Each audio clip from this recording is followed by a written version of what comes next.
ನೀವು ಜರ್ನಲಿಂಗ್ ಮಾಡ್ಲಿಕ್ಕೆ ಹೇಳಿದ್ದು, ಅದೆಲ್ಲ ಪಾಯಿಂಟ್ಸ್ ನೋಟ್ ಡೌನ್ ಮಾಡುದು, ಇದೆಲ್ಲ ಟು ಡೂ ಲಿಸ್ಟ್ ಮಾಡುದು, ಆಮೇಲೆ ಡೈಲಿ ಹೇಗೆ ನಮ್ಮ ದಿನವನ್ನು ಆರ್ಗನೈಸ್ಡ್ ಆಗಿ ಇಟ್ಕೊಳ್ಬೇಕು, ಶಾರ್ಟ್ ಟರ್ಮ್ ಗೋಲ್ಸ್ ಇಟ್ಕೊಳ್ಳುದು, ಅದಕ್ಕೆ ಶಾರ್ಟ್ ಟರ್ಮ್ ಗೋಲ್ಸ್ ಮಾತ್ರ ಇಟ್ಕೊಳ್ಳುದು ಅಲ್ಲ, ಅದಕ್ಕೆ ಸರಿಯಾಗಿ ಇವತ್ತು ನಾನು ಏನ್ ಕೆಲಸ ಮಾಡ್ಬೋದು ಯಾ ಅದ್ರ ಟುವರ್ಡ್ಸ್ ಹೋಗ್ಲಿಕ್ಕೆ ನಾನು ಇವತ್ತು ನನ್ನ ಕಾಂಟ್ರಿಬ್ಯೂಷನ್ ಏನಿರ್ಬೋದು. ಬೇರೆಯವರನ್ನು ಯೂಶುವಲಿ ನಾವು ಸಿಚುವೇಶನ್ ಮೇಲೆ ಬ್ಲೇಮ್ ಹಾಕ್ತೇವೆ ಅಥವಾ ಜನರ ಮೇಲೆ ಬ್ಲೇಮ್ ಹಾಕ್ತೇವೆ. ಏನಾದ್ರೂ ಒಂದು ಬ್ಲೇಮಿಂಗ್ ಅಥವಾ ನಮ್ಮನ್ನೇ ನಾವು ವಿಕ್ಟಿಮ್ ಆಗಿ ನೋಡುದೊಂದು ಅಭ್ಯಾಸ ಆದ ಹಾಗೆ ನಂಗೆ ಅನ್ಸ್ತಾ ಇತ್ತು. ಸೊ ಅದು ಅದನ್ನ ಸೈಡ್ ಅಲ್ಲಿ ಇಟ್ಟು I have to take charge of my own life ಅಂತ ಹೇಳುದು. ನೀವು ಮೈಂಡ್ ಟ್ರೈನಿಂಗ್ ಮಾಡೋದ್ರ ಮೂಲಕ, ಸಬ್ ಕಾನ್ಶಿಯಸ್ ಮೈಂಡ್ ಅರ್ಥ ಮಾಡ್ಕೊಳ್ಳೋದ್ರ ಮೂಲಕ, ಹೀಲಿಂಗ್ ಸೈನ್ಸಸ್ ಅಲ್ಲಿ ಇಂಡಲ್ಜ್ ಆಗೋದ್ರ ಮೂಲಕ, ಅಥವಾ ನಂದು ಯಾವ್ದಾದ್ರು ವಿಡಿಯೋ ನೋಡೋದ್ರ ಮೂಲಕ ಈ ರೀತಿ ಎಲ್ಲ ನೀವು ನಮ್ಮ ಜೊತೆ ಕನೆಕ್ಟ್ ಆಗಿದ್ದೀರಾ.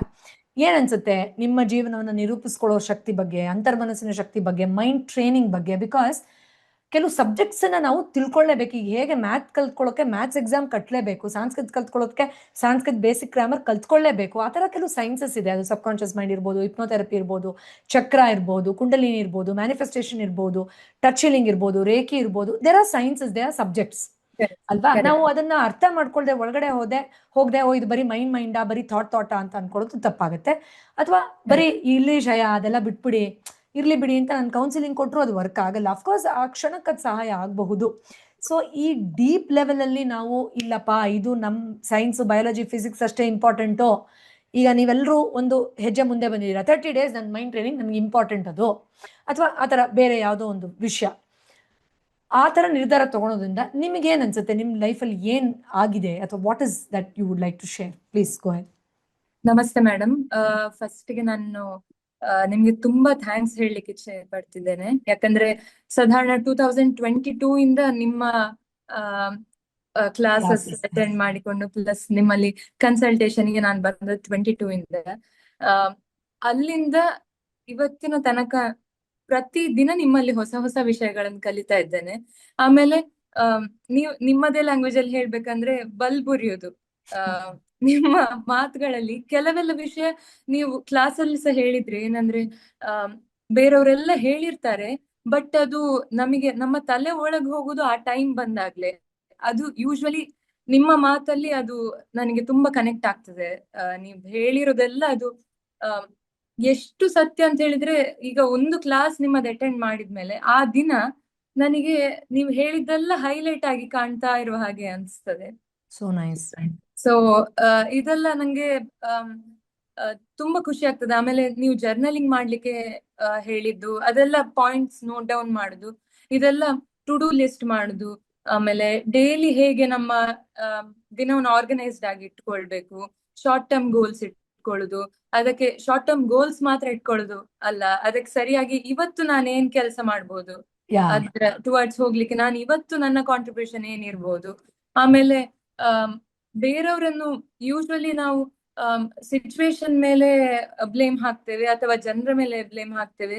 ಏನಾದ್ರೂ ಒಂದು ಬ್ಲೇಮಿಂಗ್ ಅಥವಾ ನಮ್ಮನ್ನೇ ನಾವು ವಿಕ್ಟಿಮ್ ಆಗಿ ನೋಡುದೊಂದು ಅಭ್ಯಾಸ ಆದ ಹಾಗೆ ನಂಗೆ ಅನ್ಸ್ತಾ ಇತ್ತು. ಸೊ ಅದನ್ನ ಸೈಡ್ ಅಲ್ಲಿ ಇಟ್ಟು I have to take charge of my own life ಅಂತ ಹೇಳುದು, ಅದು ನಂಗೆ ತುಂಬಾ ದೊಡ್ಡ ಗೇಮ್ ಚೇಂಜರ್ ಅಂತ ಅನ್ಸಿತು.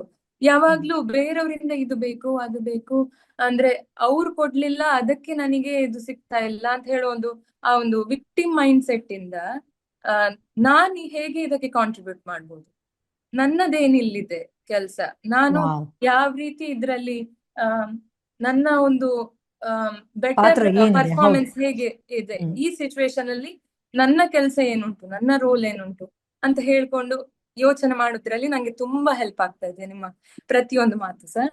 ಆಮೇಲೆ ಹೇಳಲಿಕ್ಕೆ ಸುಮಾರು ಇರ್ಬಹುದು, ಬಟ್ ನನಗೆ ಬಾಯಲ್ಲಿ ಇಷ್ಟು ಬರ್ತಾ ಇದೆ. ರೈಟ್. ಇನ್ನು ಸಂದರ್ಭಗಳಲ್ಲಿ ಚೇಂಜಸ್ ಏನ್ ನೋಡಿದಿರಾ? ಅಂದ್ರೆ ನಿಮ್ ಸಿಂಗಿಂಗ್ ಪ್ರಾಕ್ಟೀಸ್ ಅಲ್ಲಿ ಮೊದಲೇ ಹೇಗಿರ್ತಾ ಇತ್ತು, ಇವಾಗ ಹೇಗಿದೆ?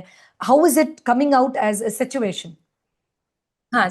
ಸಿಂಗಿಂಗ್ ಪ್ರಾಕ್ಟೀಸ್ ಆಮೇಲೆ ಡೈಲಿ ವರ್ಕ್ ಅಂದ್ರೆ ಕುಕಿಂಗ್ ಅಂತದೆಲ್ಲ ಇರುವಾಗ, ಮುಂಚೆ ಒಂದು ಕೆಲಸ ಮಾಡುವಾಗ ಟೂ ಮೆನಿ ಥಾಟ್ಸ್ ಜೊತೆ ಬರ್ತಾ ಇತ್ತು. ಅಂದ್ರೆ ಇದು ಮಾಡುವಾಗ ಅದು ಇಂಟರ್ಫಿಯರ್ ಆಗುದು. ಈ ಪ್ಯಾಟರ್ನ್ ನಾನು ಒಂದು ಸ್ಕೂಲ್ ಡೇಸ್ ಇಂದಲೇ ನನಗೆ ಇದು ಇತ್ತು, ಬಟ್ ನನಗೆ ಇದೊಂದು ಪ್ಯಾಟರ್ನ್ ಅಂತ ಗೊತ್ತಾಗ್ತಿರ್ಲಿಲ್ಲ. ಅಂದ್ರೆ ನೀವೇ ಹೇಳಿದ ಹಾಗೆ ಒಂದು ವಿಷಯವನ್ನು ನಾವು ಕಲಿಯದಿದ್ರೆ ಅದು ಲೈಫ್ ನಮಗೆ ಅದನ್ನು ಪುನಃ ಪುನಃ ಕೊಡ್ತಾನೆ ಇರ್ತದೆ ಅದು ಕಲಿಯುವ ತನಕ. ಬಿಕಾಸ್ ಆ ಲೆವೆಲ್ ನಾವು ಕ್ರಾಸ್ ಆಗದಿದ್ರೆ ಅದನ್ನ ಕಲೀಲಿಲ್ಲ ಅಂತ ಹೇಳಿ ಲೈಫ್ ಕೊಡ್ತಾನೆ ಇರ್ತದೆ ಅಂತ. ಸೊ ಅದು ನೀವ್ ಹೇಳಿದ್ದನ್ನ ನಾನು ಕೂತ್ಕೊಂಡು ಅದು ನೋಡಿದೆ. ಮೇ ಬಿ ನಾನು ಫೋಕಸ್ಡ್ ಆಗಿ ಇರ್ಬೇಕಂದ್ರೆ ಇದೆಲ್ಲ ನಾನು ಕಟ್ ಡೌನ್ ಮಾಡ್ಬೇಕು ಇಲ್ಲಿ ಎಸ್ ಅಂತ ಹೇಳಿ. So it's ongoing process, but I can see ಹೇಗೆ ಯಾವ ರೀತಿ ವರ್ಕ್ ಮಾಡಿದ್ರೆ ಇಂಪ್ರೂವ್ ಆಗ್ತದೆ ಅಂತ. I can that's so beautiful. So beautiful. And Shreya, one thing I would like to tell, ಯಾರೋ ಯೂಟ್ಯೂಬ್ ಅಲ್ಲಿ ಕಮೆಂಟ್ ಹಾಕಿದ್ರು, ನನ್ನ ಸ್ಟಾಫ್ ತೋರಿಸಿದ್ರು, who is that beautiful angel who is rendered such a beautiful song. ಆ ಹಾಡಲ್ಲೇ healing ಆಗ್ತಿದೆ ಅಂತ. So thank you so much. Thank you so much. Thank you. ಸುಮಾರು ಸತಿ ಅಪ್ಲೋಡ್ ಮಾಡ್ಬೇಕಾದ್ರೆ ಶ್ರೇಯಾ ಅವರ ಹೆಸರು ಫೋಟೋ ಏನೋ ಹಾಕದೆ ಹಾಗೆ ಹಾಕ್ಬಿಟ್ಟಿರ್ತೀವಿ. But this is the beautiful lady who renders all those beautiful songs soulfully post the full moon meditation. So thank you on behalf of everybody, Shreya. I'm so blessed. See that timid Shreya ನನ್ನ ಆಡಕ್ಕಾಗುತ್ತಾ ಅಂತ ಶ್ರೇಯಕ್ಕೂ ಈಗ ಇಷ್ಟು ಆನಂದದಲ್ಲಿರೋ ಶ್ರೇಯಗೂ ನೋಡೋದಕ್ಕೆ ತುಂಬಾ ಖುಷಿ ಆಗತ್ತಮ್ಮ. ನೀವು ತುಂಬಾ ಉನ್ನತ ಮಟ್ಟಕ್ಕೆ ಬೆಳೀರಿ. ನಮ್ಮೆಲ್ಲರ ಪ್ರೀತಿ ಆಶೀರ್ವಾದ ನಿಮ್ ಜೊತೆಲಿದೆ. ಪ್ಲಸ್ ಇನ್ನೊಂದು ವಿಷಯ ಏನಂದ್ರೆ ನಂಗೆ ಯೂಶ್ವಲಿ ವರ್ಕ್ಶಾಪ್ಸ್ ಅಲ್ಲಿ ಹಾಗೆಲ್ಲ ಇರುವಾಗ ಮಾತಾಡ್ಲಿಕ್ಕೆ I use to be very under confident.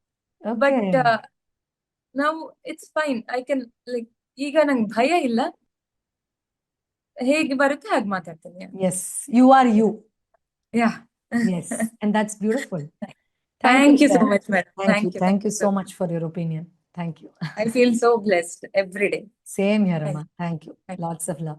And Shreya ಅವರು in fact very soon ಒಂದು ವಿಡಿಯೋ ಮಾಡ್ತೀನಿ ನಾನು ಅದ್ರದ್ದು. ಪ್ರತಿ ಸರಿ ನಾನು ನೋಡಕ್ ಬಂದಾಗ್ಲೂ ಒಂದು ಪುಟಾಣಿ ಲವ್ ಲೆಟರ್ ಬರ್ಕೊಂಡ್ ಬರ್ತಾರೆ. ಅದನ್ನ ಕೊಲಾಜ್ ಮಾಡ್ತಾ ಇದೀವಿ ನಾವು, ಚಾರ್ಟ್ಗೆ ಅಂಟಿಸ್ಬಿಟ್ಟು ಫುಲ್ ದೊಡ್ಡ ಪ್ರಮಾಣದಲ್ಲಿ. Because they're such beautiful, amazing things. You know, this is the joy that I want all of you to enjoy. ಅಂದ್ರೆ ಏನೋ ಒಂದು ಇವೆಂಟ್ ಅಂದ್ರೆ ಆ ಇವೆಂಟ್ ನ ಬರೀ ಇವೆಂಟ್, ಒಂದು ಅಪಾಯಿಂಟ್ಮೆಂಟ್, ಒಬ್ಬರನ್ನ ಸುಮ್ಮನೆ ಮಾತಾಡಿಸ್ತಿದ್ದೀನಿ, ಏನೋ ಬರೀ ಟಿವಿ ನೋಡ್ತೀನಿ, ಏನೋ ತರಕಾರಿ ಕಟ್ ಮಾಡಿ ಆ ತರ ಅಲ್ಲ. ಅಲ್ಲಿ ಒಂದು ಜಾಯ್ ತಗೊಂಡ್ಬರೋದಿದೆಯಲ್ಲ. ಇನ್ಫ್ಯಾಕ್ಟ್ ನಾನು ಶ್ರೇಯಾಗ್ ಸುಮಾರು ಸತಿ ಹೇಳಿದ್ದೀನಿ, ನೀವು ಕೊಡೋ ಲೆಟರ್ಗಿಂತ ಆ ಸುತ್ತ ಮಾಡ್ತಿರಲ್ಲ ಬಾರ್ಡರ್, ಅದು ನಂಗೆ ತುಂಬಾ ಇಷ್ಟ ಅಂತ. Because that shows us she's enjoying that moment while writing the letter. And that's exactly what I want in all of you. ಏನೇ ಮಾಡಿದ್ರು ಆ ಕ್ರಿಯೇಟಿವಿಟಿ, ಆ Joy. In fact, when I come to the workshop, I get ready with that joy. I want to first feel that beauty in me and then sit in front of the laptop. ಕೆಲವು ಸತಿ ಇವಾಗ ನಮ್ಮ husband ಬಿಟ್ಬಿಟ್ಟಿದ್ದಾರೆ. ಮೊದಲೆಲ್ಲ few years back late ಆಯ್ತು, ಬೇಗ ಎಲ್ಲೋ ಹೋಗಿರ್ತೀವಿ, live session ಇರುತ್ತೆ, ಬೇಗ ಬಂದಾಗ ಒಂದ್ ನಿಮಿಷ ಆದ ನಾನು ಲಿಪ್ಸ್ಟಿಕ್ ಹಾಕೊಂಡ್ ಹೋದಾಗ, ಅಯ್ಯೋ ನಿನ್ ಲಿಪ್ಸ್ಟಿಕ್ ಯಾರು ನೋಡಲ್ಲ ಬಾ. No no no, it's very important. First ನಾನ್ ಕನ್ನಡಿ ಮುಂದೆ ವಾಹ್ ಯು ಆರ್ ಸೋ ಕ್ಯೂಟ್ ಅಂತ ಅನ್ಸಿದ್ಮೇಲೆ ನನ್ನ ಮನೇಲಿ ಕುತ್ಕೊಳ್ಳೋದು. That is the thing I want everybody to enjoy.